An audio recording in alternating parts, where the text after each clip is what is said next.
এই কি ব্যাপার? তুমি কখন আসছো? দোষ পরে ফোন দিই তোরে। কখন আসছো তুমি অফিস থেকে? কি ব্যাপার? কি হয়েছে তোমার? তুমি এমন কেন করতেছো? আমি এমন করতেছি মানে? তোমার কয়টা ডাক দিছি বাসায় ঢুকিয়া? কেন ডাক দিচ্ছ তুমি আমারে? কেন ডাক দিছি বুঝো না? তুমি কয়টা বাজে তোমার ছুটি হয়েছে? কেন 5টার সময়? তোমার 5টায় ছুটি হয়েছে, তুমি পাক করছো? পাক করছে? আমি পাক করবো মানে?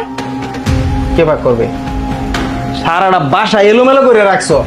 প্রত্যেকটা দিনে মনে করো যে বাসাটার মধ্যে আইসা আমার গুছানি লাগে।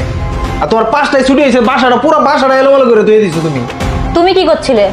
আমি কি করছিলাম মানে? তুমি কি করছিলে বাসায়? আমি কেন পাক করব? তুমি জানো না আমি অফিসে ছিলাম, অফিস থেকে বাসা আসছি।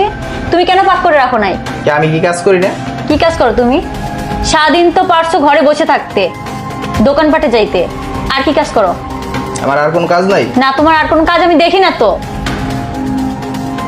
তোমার যদি খিদা লেগে থাকে তাহলে তুমি নিজে যে রান্না করো, যাও।